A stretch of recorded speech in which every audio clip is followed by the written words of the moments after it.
Takže ještě jednou ahoj a teda, jak jsem ukázala v minulém videu tady tak ještě jsem našla hustý boty, které mně se strašně líbí, jo. Takže tyhle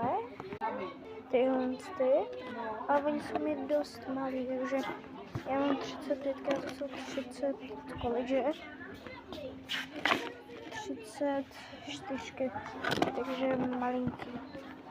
Škoda, jsem se šla podívat do dětského, tam mají strašně miniky, botičky, připomíte na to, mini botičky, Ani jedna neví. Tady jsem u dětských komor, tak sedí na mě a tady někde jsem našla hezký boty, teď je nemůžu najít. Jo, tady jsou a já vám je ukážu, protože koukejte.